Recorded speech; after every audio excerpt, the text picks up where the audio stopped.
Morning sunlight streamed through the massive glass panels of Logan International Airport, casting a soft golden hue across the marble floor, as if someone had gently laid a yellow veil over the world. The overhead announcements hummed steadily, blending with the rumble of rolling suitcases and the murmured voices of passengers searching for their gates. Amid the bustling crowd walked Caleb Robinson, a 12-year-old black boy, quietly making his way with a silver-gray backpack adorned with a small all-key china gift from his mother.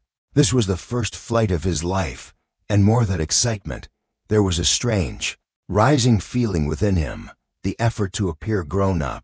His mother, a supermarket worker from the southern suburbs of Boston, had taken extra evening shifts for the past 3 months just to afford this first-class ticket.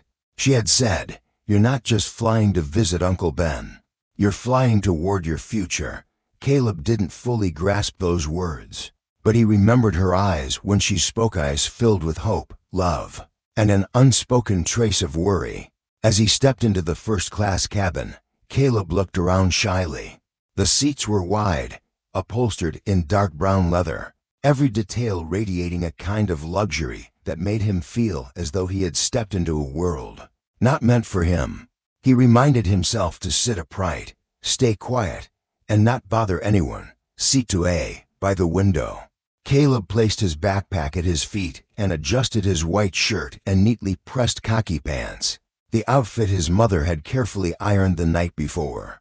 Just as he sat down, a black leather suitcase brushed against the adjacent armrest with a sharp motion, followed by the sound of a chair being pulled back firmly. A tall man in his 50s, wearing a slate gray suit, sat down beside Caleb. The man glanced at him, a glance not long, not expressive, but icy to the bone. Caleb dipped his head slightly and offered a shy smile in greeting. The man didn't respond. Hegrant Calloway placed his expensive leather briefcase squarely between their seats, occupying the entire shared armrest. No apology, not even a basic gesture of courtesy. His eyes went straight to his phone, as if Caleb were nothing more than empty space. The boy turned to the window. The plane hadn't moved yet. Inside him, a gentle anticipation was quickly replaced by a quiet, pressing weight, indistinct, but real. Caleb clenched his hands on his thighs, trying to stay calm. He remembered what his mother had told him the night before. "You don't have to prove anything to anyone. Just remember who you are." The plane began taxiing toward the runway. Lights blinked, and the captain's voice came over the intercom, announcing a nearly 4-hour journey ahead. Caleb glanced sideways at the man beside him, who remained motionless, eyes fixed forward, lips tightly pressed. Caleb could feel the man's discomfort radiating, not for any specific reason, just because of his presence. A short while later, after the plane had reached cruising altitude, the soft sound of coffee being poured echoed faintly from afar. The flight attendants had begun beverage service. Caleb leaned forward slightly, about to politely ask Mr. Grant if he wanted anything, when the man suddenly muttered coldly, "To no one in particular. Kids like that don't belong in first class." Caleb froze. Each word dropped like a stone in his chest. He turned away, staring out the window where clouds drifted softly, oblivious to everything. He bit his lower lip, trying not to show a reaction. Part of him wanted to speak up. Another part whispered, Don't let Mom down." He thought of Uncle Benwo had promised to take him to the university library, introduce him to renowned professors, and tell stories of the first black students who once studied there. That vision had anchored him. But right now, he just felt small, a child who didn't belong in this cabin. When the flight attendant approached, her voice was cheerful. "What would you like to drink?" "Sweetie, apple juice." Caleb nodded. He was about to say thank you when Grant cut in, curtly, "Black coffee, no sugar." As the attendant handed the coffee to Grant, his arm grazed Caleb's shoulder. The cup wobbled but didn't spill. Still, the look in Grant's eyes seemed to say, "Watch yourself." Caleb pulled his arm back, eyes fixed on the floor, not from pain but because his chest tightened. At the front of the cabin, Flight attendant Ethan Morris had been watching. He noticed every movement, every expression. He wasn't one for grand gestures, but he had long mastered the art of reading silent tension. When Ethan passed by, his eyes briefly met Caleb's. It lasted only a second, but Caleb felt lighter, as if someone saw what he was enduring. As Grant barked into his phone, Caleb unzipped his backpack and pulled out a sketchbook as go-to refuge when sad. His pencil trembled slightly. On the page, he began to draw a window and a bird struggling to fly out. But he paused after a few lines. A thought weighed down on him. If I cry now, he wins. So he took a deep breath, put the pencil down, and looked straight ahead, not because he wasn't afraid, but because he refused to bow in silence. The plane had reached cruising altitude. The dim white cabin lights spread a calm glow across the first-class cabina. Calm that felt utterly fake. For Caleb, seated into a strange mix of suffocation and chill tightened in his chest. Grant Calloway's dismissive words still echoed in his mind like a voice in a sealed chamber. Kids like that don't belong here. A sentence that might have sounded harmless, but felt as heavy as stone, pressing against the fragile dignity of a 12-year-old. Caleb had tried to ignore it, tried to focus on the unfinished drawing in his sketchbook, but the feeling of being disrespected pushed out of a space he legally belonged. Toe lingered like a burn that hadn't cooled. And then, the worst happened. The second round of drink service began. Grant was holding a porcelain cup filled with hot black coffee, no lid. Caleb, still hunched over his sketchbook, didn't notice the movements beside him. And then crash, a short, sharp clatter enough to jolt the senses. Dark liquid spilled across Caleb's thighs, ran between his legs, soaked through his thin khakis, and scalded his skin. A searing burn shot down his thigh to his knee, making him jerk up from his seat. He gasped not from the heat, but from the shock, the humiliation, and fear choking his throat. His hands trembled. He looked down at the spreading stain on his pants, dark brown streaks, like an unerasable mark. Oh, clumsy me, Grant muttered blandly, dabbing his own hands with a napkin. He didn't spare Caleb a single glance, as if the boy shrinking in pain and shame was merely part of the seat. No apology, no regret, just a terrifying coldness that thickened the air around Caleb. His first instinct was to cry, but pride held the tears back. He clutched his sketchbook, gripped the armrest as if letting go would dissolve him. He thought of his mother, her tired, but always smiling face when sending him to school. Mom, if I cry, would you be disappointed? He said nothing, just lowered his head, body shaking. At the front, Ethan Morris, senior attendant, had been watching. He had noticed the man's leg-crossing arrogance from the start. The icy look he gave the small black boy beside him. Ethan approached. Every move was professional, but his eyes betrayed a quiet resolve. Is everything all right here? He asked, voice low and steady, but not cold. Grant remained composed, shrugged. Just spilled my coffee. Guess the kid moved. Ethan looked at Caleb. The boy didn't speak. Lips pressed tight, but his hands were trembling. Ethan crouched beside him, voice gentle.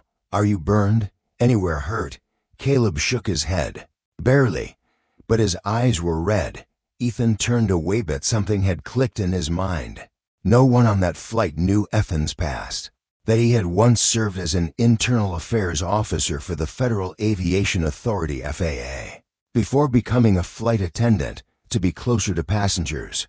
He hadn't given up, had chosen to be the first to see injustice when it flickered, and stop it before disaster struck. Now, by protocol, Ethan signaled to his colleague in the rear cabin. A quiet investigation was already underway without anyone knowing. But in Ethan's mind, one name rang like an alarm: Grant Calloway. Meanwhile, Caleb was taken to the rear service area to change. A light gray airline spare uniform was handed to him. In the cramped restroom, he peeled off the soaked pants, feeling the sting of the hot coffee against his skin. But the deeper pain wasn't physical. It was in that man's eyes, in his apathy, in the way he sat there, like he'd done this 1,000 times and never once been held accountable. Caleb looked at himself in the mirror. His short curly hair clung damp to his forehead. The sparkle in his eyes when he first boarded was gone, replaced by silent outrage.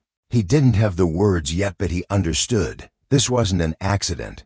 When Caleb returned to his seat, Ethan was waiting. He knelt down. "Eye level, you did nothing wrong, Caleb," he said, each word calm and clear. "No one has the right to make you feel this way. And I'm not going to let this go."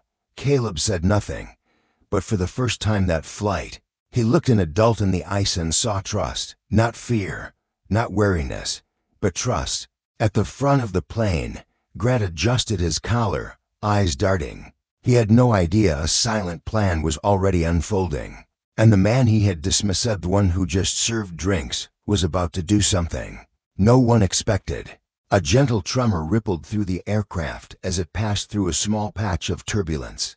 The seatbelt sign lit up, but most of the first-class passengers remained seated calmly. From the front of the cabin, Ethan Morris walked slowly down the aisle, tray of drinks in hand, though his eyes never strayed far from row 2, where Grant Calloway was seated, and where Caleb had just returned after changing his clothes. Now dressed in the airline's standard issue attire, light gray, shapeless, and oversized, Caleb looked like a silent emblem of what he had endured, due to one man's deliberate cruelty. Though his clothes were dry, the shock and hurt still lingered in his expression. His hands rested quietly on his knees, as if any movement might once again make him a target. Ethan didn't linger his gaze, but a brief glance was enough. He had been doing this job long enough to know when something was wrong. And this time, it wasn't just wrong, it was a violation. A dangerous act hidden beneath a mask of accident. Returning to the galley, Ethan removed the standard name tag from his chest and replaced it with a different badge, a deep blue, with a silver trim, reserved for those with internal authority. It read, Ethan Morris, Aviation Safety Marshal. That was his real role. No one else in the cabin, save for the captain, knew that Ethan was both a flight attendant and a federal aviation safety marshal. He was assigned on rotation to domestic flights considered high-risk flights that had previously included passengers under internal watch lists for posing safety threats. Ethan opened his secure tablet, accessed the passenger database, and entered seat number to Grant Calloway's seat. The result came back quickly, and Ethan froze. Grant Calloway, business executive, 54 years old. Previously reported by from major airlines for harassing both passengers and flight crews. Among the incidents were two involving racial slurs and verbal abuse. But because Calloway held shares in a prominent Chicago law firm and had political connections at the state level, none of the incidents had ever landed him on the public no-fly list. Until now. Ethan inhaled deeply. It had been years since he'd faced a situation this serious. Most mid-air issues involved alcohol, seat disputes, or minor aggression. But this was something else, a deliberate act targeting a child with clear racial overtones. He tapped his earpiece to connect to the cockpit. "This is Marshal Ethan. I need to speak with the captain." A deep voice responded a few seconds later. "Go ahead." Ethan lowered his tone. "Passenger in to be Grant Calloway has a significant violation history. I confirm the coffee incident against the minor was intentional. Requesting coordination with airport security upon landing." "Understood. I'll request a special meet and greet at the gate," the captain replied. His voice firm and without hesitation. Ethan disconnected the mic. His eyes held something deeper than resolve responsibility. Steely protection. He knew that on this flight, there were no weapons, no handcuffs, but something far more valuable to defend, the dignity of a child. Back in row 2, Caleb sat in silence, but something within him had begun to shift. He was no longer curled into himself like before. Though his gaze hadn't yet met anyone's directly, his shoulders were no longer hunched. The calm presence of Ethan, even without words, had wrapped around him like an invisible shield, like someone standing between him and the desert wind so he could breathe again. Then, unexpectedly, a man stood up from row 16. A programmer by profession, Nothing about his appearance stood out. Thick glasses, modest attire, but his voice rang clear as he addressed Ethan. "Flight attendant. I saw him spill that coffee on the boy. That wasn't an accident. I saw his hand tilted the cup on purpose." All eyes in the cabin turned toward seat to be. Grant Calloway shifted his eyes briefly, then recomposed himself. He adjusted his shirt collar without speaking. A woman seated near the aisle added softly, "I saw it too, before that," he said. "Kids like that don't belong here." No further explanation was needed. A strange silence blanketed the cabin, not from awkwardness, but from awakening. Every exchanged glance now carried the same question: "Are we going to let this slide?" Ethan gently turned to Caleb, rested a hand on the armrest, and leaned down. "You okay?" Caleb didn't speak, but this time, he nodded clearly, firmly. In his eyes, something had returned, not naive faith, but a steadiness after the storm, a quiet clarity. Ethan discreetly pulled out his phone and sent a brief message to ground security. It contained just 4 words: "Proceed with full protocol." He knew that when the plane landed, Grant Calloway wouldn't be walking out through the premium gate. And this time, no amount of power, no legal connections, no quiet settlements would protect him from the reckoning waiting at the bottom of that jet bridge. Meanwhile, Caleb reopened his sketchbook. He resumed his drawing of the bird interrupted earlier. But now, the bird didn't fly toward the window. It flew back past the silhouette of a tall man guarding the front of the cabinas. If it knew it was safe to soar. The atmosphere in first class on Flight 2145 was no longer calm, as it had been at takeoff. The echo of Grant Calloway's deliberate act still lingered like a thin mist, hanging above everyone's heads. It hadn't burst into flames. It hadn't exploded. But it haunted and spread.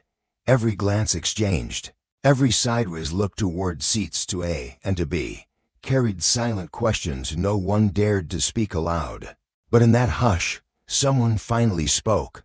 Annette, a woman seated in 3C, silver hair, petite frame, but sharp, watchful eyes, gently beckoned another flight attendant and whispered, "That boy, Caleb. I noticed him from the beginning. He didn't do anything wrong. But that man, from the moment he boarded, something was off. Like he resented the boy for sitting there. At first, it was just a private comment. But once relayed to Ethan, it became the third puzzle piece in the picture. He was assembling an intentional act, a quiet prejudice, and a past yet to be revealed. Ethan noted the information, but didn't move rashly. He understood this was a chess game with time. One wrong move, and Grant could deny, deflect, or even twist the narrative against Caleb. At the front of the plane, Grant Calloway seemed to sense the shift in energy. He rose, walked into the forward lavatory, and stared at himself in the mirror for a long moment, adjusting his tie. There was no panic on his face, but something worse, pride, beginning to crack. As he returned to his seat, he passed by Ethan and looked straight at him, voice low like a threat. "Don't think I don't know what you're trying to do." Ethan offered a faint smile. He didn't respond, but his gaze didn't flinch. "I'm not trying, Mr. Calloway. I know exactly what I'm doing." Back in economy, where the seats were tighter but the senses sharper, a quiet conversation began to stir. A young man, a final-year law student, whispered to the person beside him, "I saw it too. That wasn't carelessness. Spilling coffee like that and just sitting there." The woman next to him, middle-aged, replied, "I used to work in service. I know the body language, the way he moved his shoulder, held the cup. It was intentional." Their words didn't reach Ethan right away, but the tone, the atmosphere, spread like ripples. On this flight, truth was beginning to surface, not in shouts but in whispers. Ethan returned to the galley, opened his secure tablet, and accessed the FAA's private internal network. He typed into the search bar, "Grant Calloway, FAA Internal Behavior Report." The list appeared quickly. 2019, accused of yelling at a female flight attendant for speaking too slowly. Insufficient evidence for action. 2020, an Asian passenger recorded him saying, "People like that should sit in the back." Case closed after the airline received a surprise donation from Callaway's firm. 2021 internal report from Delta. This passenger displayed threatening behavior, using racial slurs toward a black family with small children. Case was dropped after victims didn't pursue legal action. Ethan froze at the final entry. A child, a black family. A pattern that mirrored today. The anger inside him wasn't fury, it was the quiet, clenched fury of someone who had seen too many Callaways walk free. Wealth, power, silent sight had shielded them for too long. He hit record, not to capture sound but to log every conversation from now until landing. Every word, every threat, every crack in the mask would become irrefutable evidence. Back into A. Caleb still sat quietly, but his hands no longer trembled. One hand held his sketchbook, the other traced his pencil across the page. The bird now had fully formed wings, and for the first time since takeoff, Caleb looked forward, not cautiously, not secretly. He saw Ethan, nodded, softly, but firmly. It wasn't a thank you, it was recognition. I know. You're protecting me. Ethan stepped forward and gently placed a warm glass of water on Caleb's tray table. He said nothing, but before walking away, he set down a small sticker, an owl with big yellow eyes. Caleb recognized it immediately, just like the one on his backpack. He smiled, and in that smile, there was the first light of the day's long storm. Minutes later, the captain's voice echoed, "Ladies and gentlemen, we're entering a mild turbulence zone. Please remain seated with your seatbelts fastened. Thank you for your cooperation." Outside, the sky had turned gray, but inside, the one who saw the light was the child who had once been shamed. At the aircraft door, airport security had already received Ethan's coded alert. A three-person team was preparing to detain Grant Calloway for endangering passenger safety and violating high-tier travel conduct. And now, Ethan was preparing for the final phase. At over 10,000 meters above ground, where it seemed human beings had left behind all worldly burdens, the sting of being humiliated still clung to Caleb Robinson like a cold wind that refused to dissipate. The 12-year-old boy sat in seat 2A, his gaze no longer trembling, but his lips pressed tightly shut. What he felt now was no longer simply the pain of hot coffee, or the shame of being deliberately targeted. It was a feeling unfamiliar to him, something he didn't yet have a name for, a quiet rage, small yet deep as the ocean floor, and it began with a memory. Caleb remembered the first time he had been stopped at a supermarket entrance, just because he had slipped a candy bar into his coat pocket so he could hold a milk carton for his mother. The security guard called her in. She arrived there a mess, detergent stains on her uniform, and apologized while crying. Later at home, she told him, "You'll always have to be more careful than other kids, because your skin color doesn't get the luxury of mistakes." He hadn't understood then, but now, he did. On this flight, Caleb had done nothing wrong, no rules broken, no disturbances caused. And yet Grant, a stranger, had managed to turn him into a target simply because his very presence was an inconvenience. No slurs needed. Just a single look of contempt was enough to let Caleb know. Some people don't believe he deserves to be here. Ethan Morris continued silently monitoring the cabin. Every subtle move from Grant Calloway, every hushed murmur from behind, was noted in his mind like a tailor threading pieces of fabric into a complete garment of truth. But few knew that Ethan had once been a Caleb himself. When he was 13, his mother, a black nurse, took him on a flight to attend his grandfather's funeral.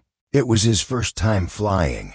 They sat in economy, and young Ethan, curious and eager, had wandered too close to the first-class section to marvel at the crew's little fridge.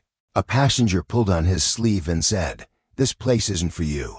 Go back." Ethan never forgot how that felt. Like he was dust. Like he was a system or an off note in a polished symphony. Since then, he chose aviation not just out of love for flying, but because he wanted kids like him to never feel that moment again. In seat to be, Grant Calloway still wore a calm expression, But Ethan noticed the signals and anxious, finger tapping uneven rhythms on the armrest, eyes darting toward the back of the plane, where some passengers had started to look at him, not with deference, but suspicion. Grant unlocked his phone, scrolling endlessly, locking it again.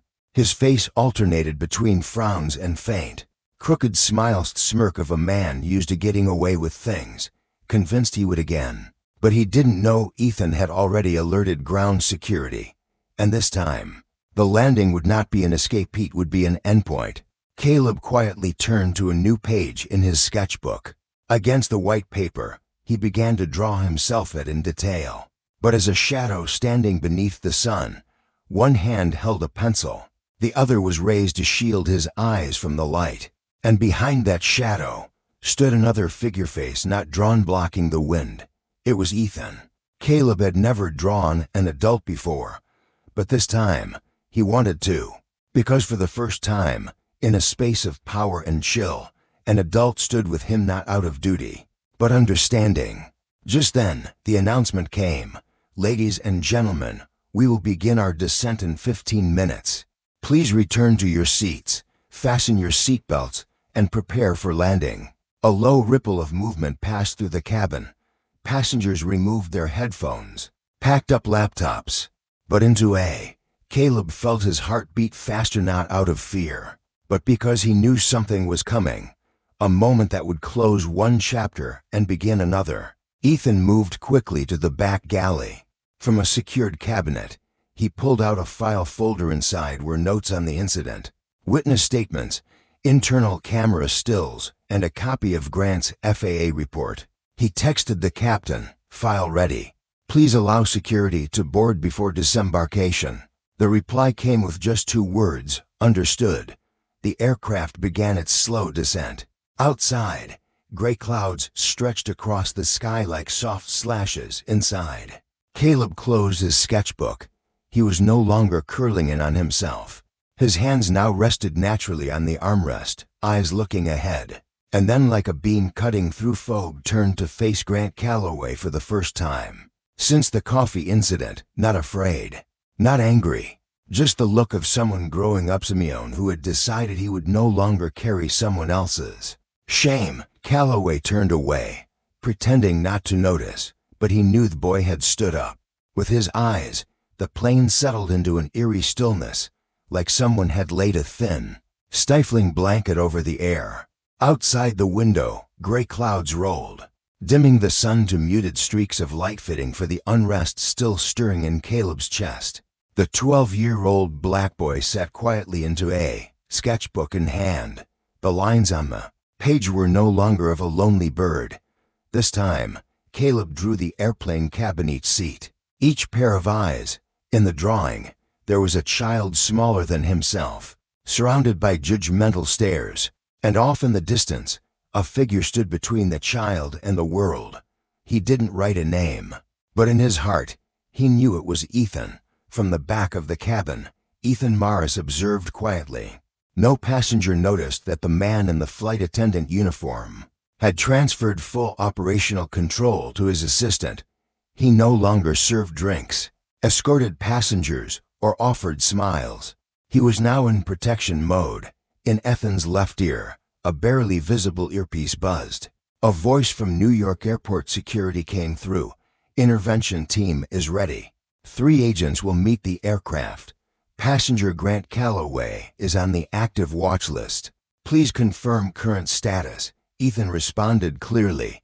"Behavior confirmed. High potential for resistance. Advise firm detainment." That was all he needed to say. The law would handle the rest.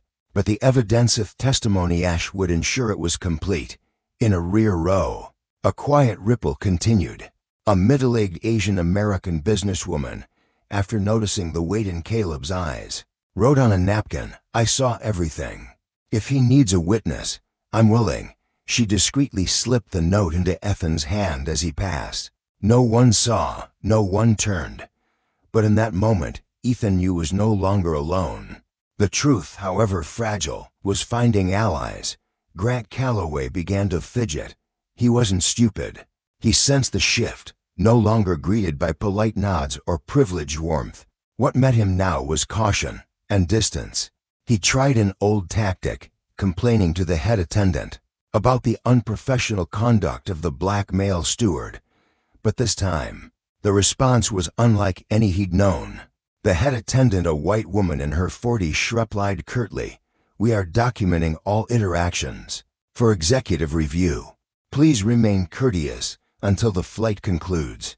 Grant slumped into his seat, face flushing. He had never been shut down like that. In his world of power, status, and wealth, a simple gesture was usually enough to bend the room. But today, that mask was cracking, and what he didn't know was it would soon shatter. At the hands of a child, Caleb kept drawing, but his hands were no longer trembling. His strokes grew bolder, firmer. In his sketch, Calaweno, a tall figure in black, was surrounded by small lights radiating from other passengers. He didn't draw their faces, but each had their own glow. At the center was a small white circle where the child stood, unshaken. Ethan approached Caleb and leaned down. "You all right?" Caleb nodded, and then Finalia whispered his first words since the incident. "I don't want to hide anymore." Ethan froze. A boy who had been humiliated, scalded, silently wounded was now the first to step out of the silence. And those few words, to Ethan, carried more power than any written report. Meanwhile, Grant, feeling his control slipping, started to lash out. He stood abruptly and marched toward Ethan, face twisted in anger. "I demand you get away from my seat. I'll be calling my lawyer. You're harassing me." Ethan didn't flinch. He met Grant's gaze.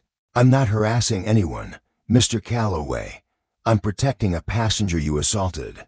It was an accident. Accidents don't show intent. Accidents don't repeat. And they don't come with a record like yours." Grant opened his mouth but before he could speak, another passenger, a middle-aged man in 5, stood up. "I saw it too. I recorded it." He raised his phone.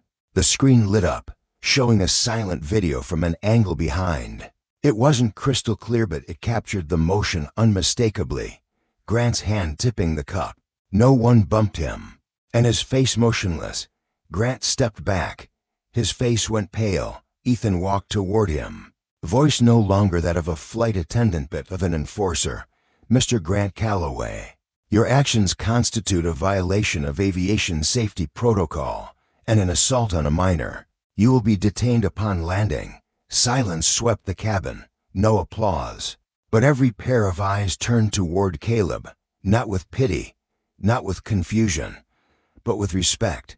Caleb took a deep breath. He closed his sketchbook, placed it on his lap, and for the first time since boarding, he turned to face the man who had spilled coffee on him, looked him straight in the eye.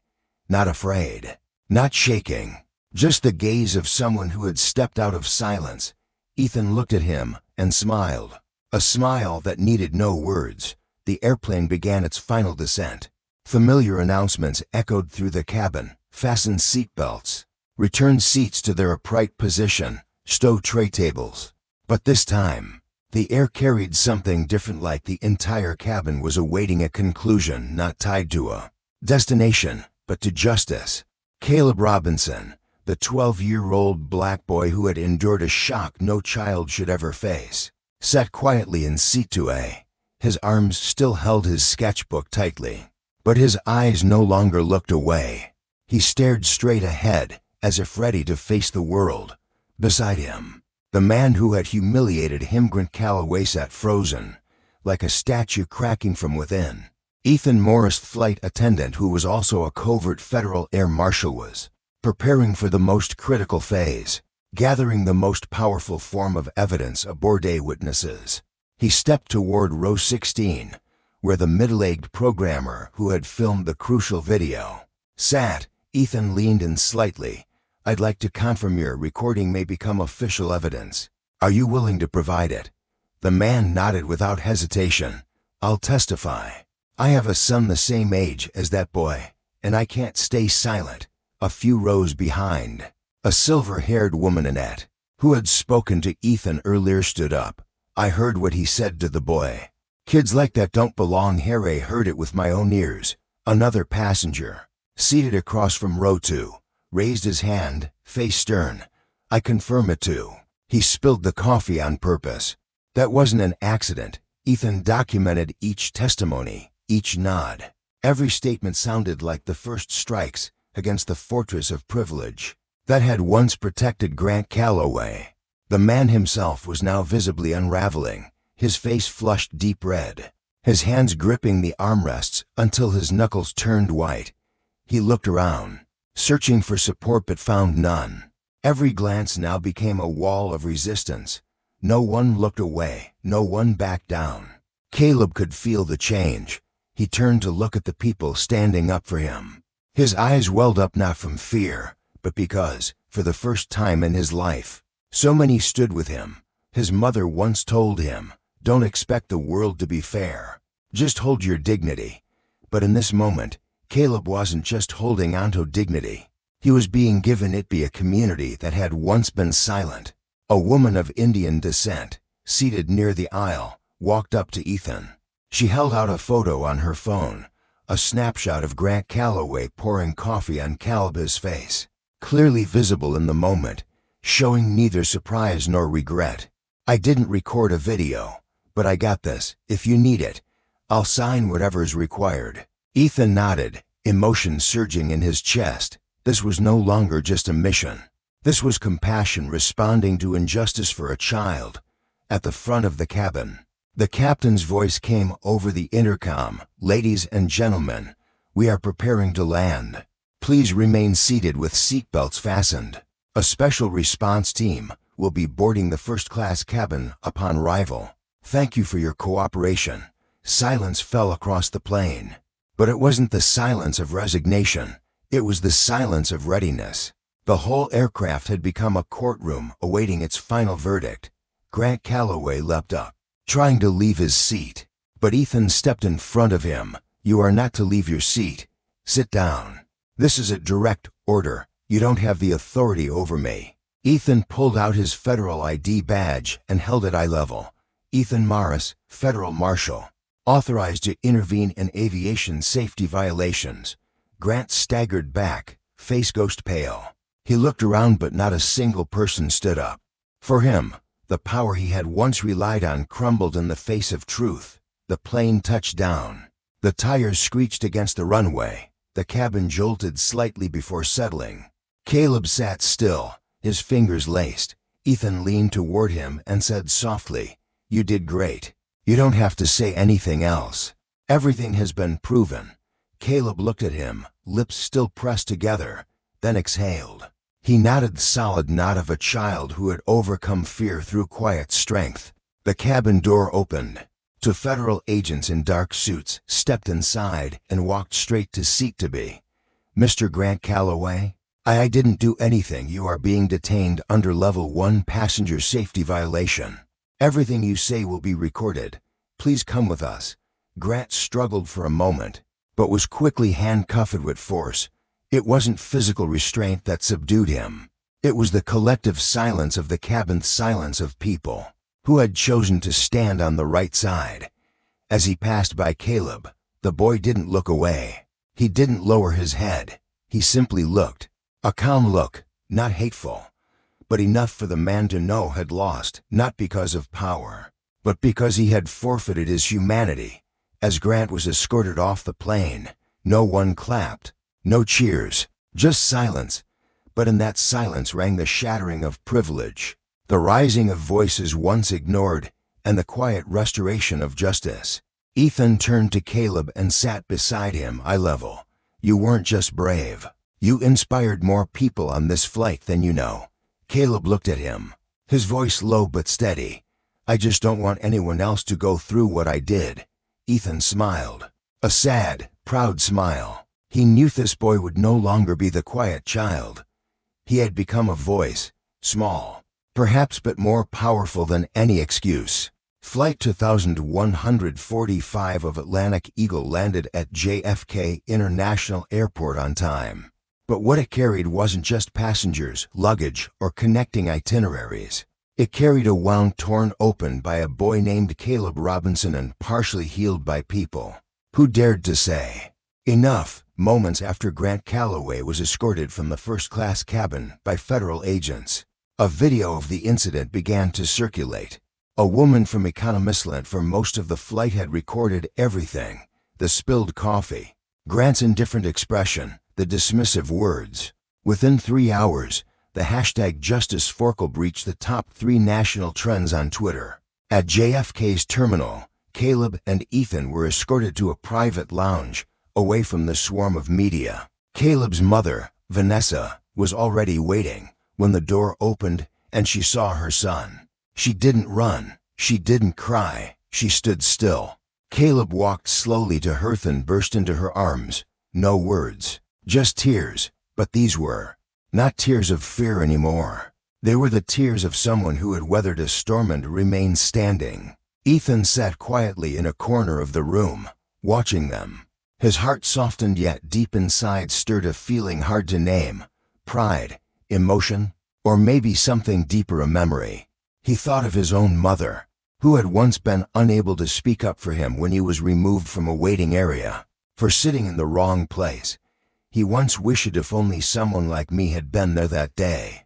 In the hours following initial questioning, the media tracked down Grant Calloway's identity.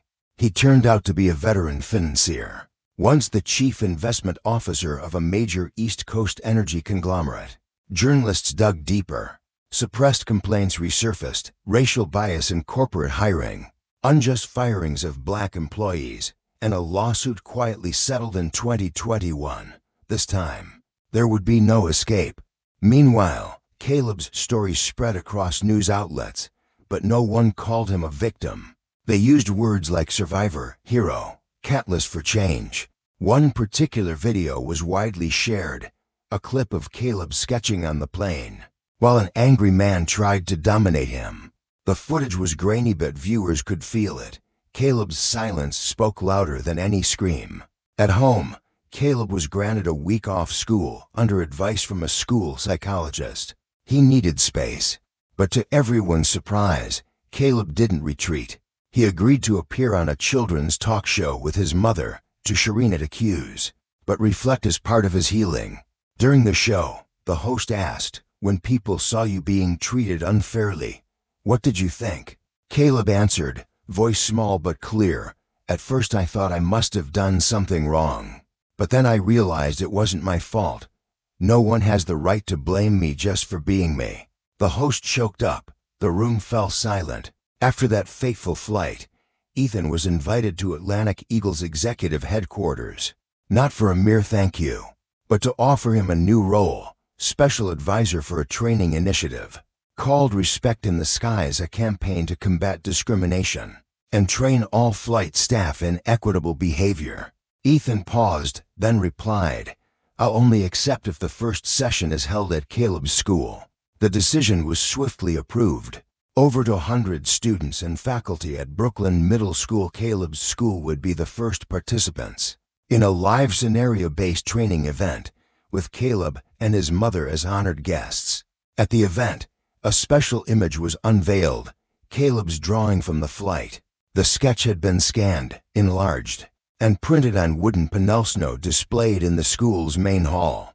In the picture, the child still stood in the center of the glowing circle, but now each beam of light had a name of people who testified, shared photos, captured video, or spoke up, and carved below a small inscription: "I was never alone."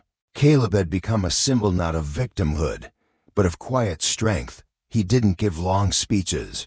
He didn't dominate headlines, but his presence was enough to remind the world: silence is not submission.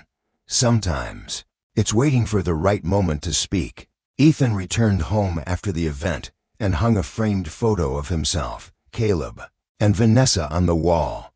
Next to it, he placed a handwritten note from Caleb's mother: "You gave my son something I always feared." He'd lost the feeling of being protected, not by money, not by power, but by a person. "Thank you for doing that when no one else dared." One quiet evening, Caleb opened his sketchbook, the same one where he once drew a lone bird. On the final page, he drew the airplane from that day, not just the first-class cabin, but the entire aircraft, surrounded by long trails of light, like the path of falling stars. Near the tail of the plane, he wrote, "Not every flight is smooth, but the ones who stand up can turn it into a journey worth remembering." 3 weeks after the events of Flight 2145, a series of in-depth investigative reports began appearing in The Atlantic, The Washington Post, and CNN. But what shocked the nation wasn't just the story of Caleb Robinson. It was what lay beneath the surface of the man who coldly poured hot coffee onto a child and believed he'd get away with it yet again. Grant Calloway. An inquiry launched by the Federal Aviation Security Commission revealed that Grant had previously been placed on the no-fly watch list by 2 major airlines, following multiple reports of disruptive and discriminatory behavior on board. However, none of those records had been shared across airlines. The flaw lay in the coordination system itself. Each prior incident involving Grant had been handled internally, or resolved with civil settlements, never escalating to federal levels, and thus never triggering wider alerts. That loophole allowed him to fly under the radar and rise through the ranks of the financial sector, where apologies tied to payouts were often enough to silence victims. Caleb's experience forced the system to stop and look at itself. At a special congressional hearing in Washington, D.C., Evelyn Fraser, director of the National Aviation Security Office, addressed the floor. It wasn't just one child who was harmed. It was every citizen's trust in safety and fairness in public space. If someone like Grant Calloway can evade accountability this many times, then our problem isn't just with individuals, it's structural. In the audience that day sat Ethan Morris, gray shirt, no badge, eyes fixed unwaveringly on the days. He did not speak, but his presence, a quiet yet immovable, is a living testimony to the role everyday professionals play in upholding justice. The result, an unprecedented wave of federal reform proposals, a shared database for flagging dangerous passengers across airlines, even if not yet criminally prosecuted, authorization for flight attendants with enhanced security training to file incident reports directly into the National Investigative System, bypassing internal bottlenecks. The launch of SkyWitness, a secure FAA platform allowing passengers to upload evidence anonymously with full identity protection. All 3 proposals passed within a week by overwhelming majority. Meanwhile, Caleb Robinson began easing back into normal life at Brooklyn Unified School. But he was no longer just the boy who drew airplanes. After a school-wide tribute ceremony, Caleb received an invitation from the nonprofit Equal Skies Foundation to participate in a public awareness project titled "Every Seat Matters, No Empty Flight." The concept: recreate Caleb's story through an art installation, a scaled-down airplane cabin, with Caleb's seat surrounded by handwritten notes from strangers across the country, words of support, empathy, and personal stories from others who had once been made to feel less than. Caleb said nothing the first time he walked into the exhibit, but standing in front of seat 2A, he pulled out a small card from his pocket and wrote 2 lines, "I'm still here, and I won't be silent." He pinned it to the seat and quietly walked away. On a different front, Ethan was invited to consult on the Federal Flight Guard Initiative, an experimental program aimed at developing dual-role cabin crew, half service, half trained in civil rights protection and onboard de-escalation. Ethan didn't accept right away. At a closed-door meeting at FAA headquarters, one senior official asked, "Why hesitate? You were the one who first proposed this model." Ethan was quiet for a moment, then replied, "Because I once believed that doing my job well was enough. That if I stayed ethical, the system would protect what's right. But I was wrong. If that flight hadn't had passengers who spoke up, if there weren't videos, if Caleb hadn't had the strength to endure, then I would have been powerless too." He paused, then added, "I don't want to be the one who reacts to danger. I want to be the one who prevents it.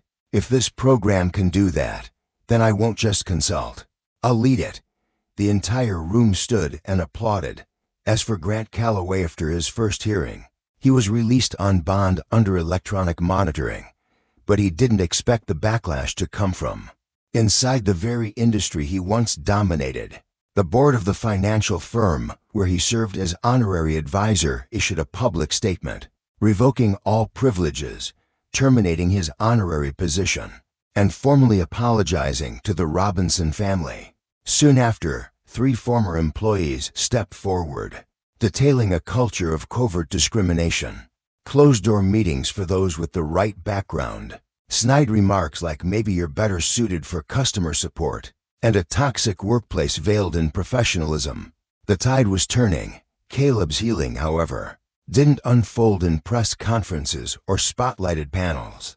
It was quiet, deliberate through new pages in his sketchbook, private sessions with a school counselor, and tentative steps back onto the soccer field with friends. One day, when asked by his teacher, "Would you like to do a presentation on your personal hero?" Caleb replied softly, "I want to draw the airplane cabin from that day. But I don't want to draw Mr. Calloway. I want to draw the people who stood up." And Mr. Ethan, the teacher, said nothing more. But that evening, she wrote in her journal, "I used to think I was the one guiding my students. But today, a 12-year-old boy showed us all the way out of silence." May 15th, National Cultural Center. New York City. The lights of the Cultural Center glowed early. But the evening's event wasn't a concert or awards show. It was the official launch of the nationwide Every Seat Matters campaign in education and passenger culture initiative spearheaded by the FAA, Atlantic Eagle, and Equal Skies Foundation. New York has long been a crossroads of dreams. But that night, it became a place where wounds were acknowledged and children once deemed exceptions were placed exactly where they belonged, at the center. The signage outside bore no celebrity name, no glittering headline, just a single sentence, printed in plain white font on a gray background. "A seat isn't just a place to sit.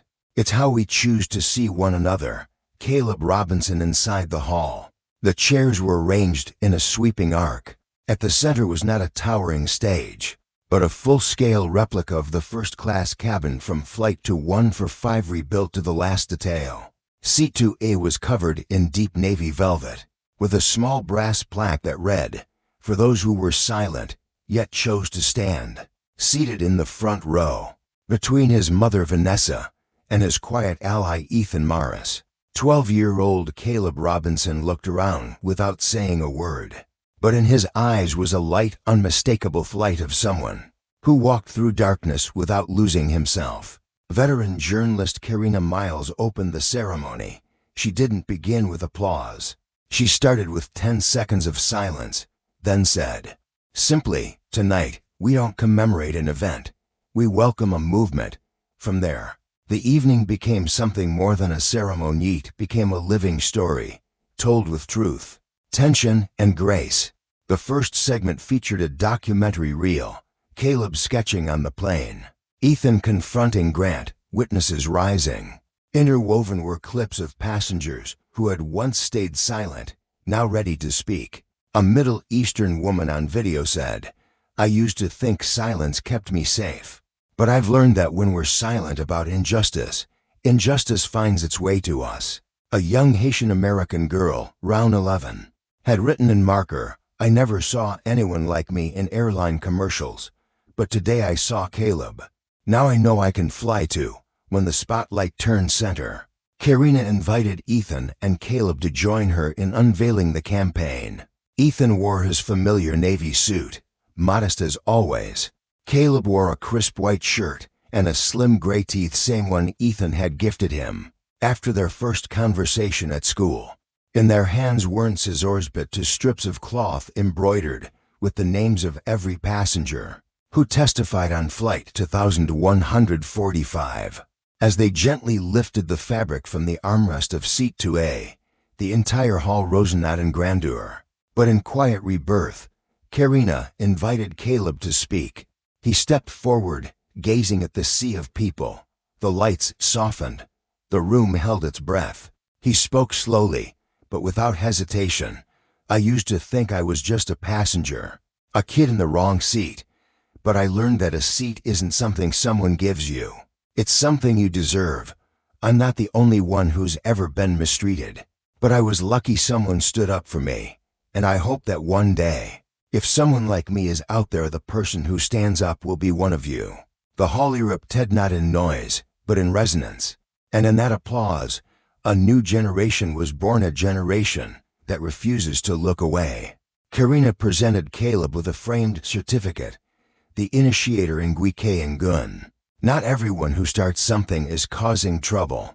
Sometimes they're the first to open the door. At the rear of the hall, a special exhibit was unveiled, Skyline of Change, a curated display of letters, sketches, and testimonials from children across the country describing moments of discrimination and dreams of flying without shame. In its quietest corner, a replica of Caleb's sketchbook sat under glass.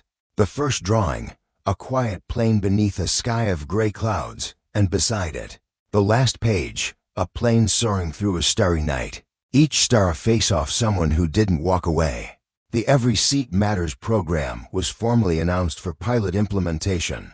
At 150 schools nationwide, each would receive a flight cabin simulator designed by Ethan Morris. But children wouldn't just learn about aviation rules. They'd learn about respect for themselves and for those the world had too long ignored. That night, back at the hotel, Caleb sat by the window, watching the stars beyond. His mother placed a hand on his shoulder. "You've changed something, Caleb." He turned, smiled. "No, Mom. I just showed them I belong here, just like everybody else." In a post-event interview, Ethan was asked, "What's been the greatest reward for you after all this?" He answered without pause, "Knowing that today, when a child steps onto a plane, they'll no longer feel alone." And a few days later, as the next flight to 145 of Atlantic Eagle departed from JFK, passengers noticed something different. Seat 2A bore a small bronze plaque, "Seat of Courage," in honor of Caleb Robinson and all those ever told they didn't belong. This story didn't end in a courtroom. It ended in continuation. A boy redrew the flight path of conscience. A flight attendant chose not to look away, and hundreds learned. Every seat, every glance, every moment of silence is a chance to change the sky.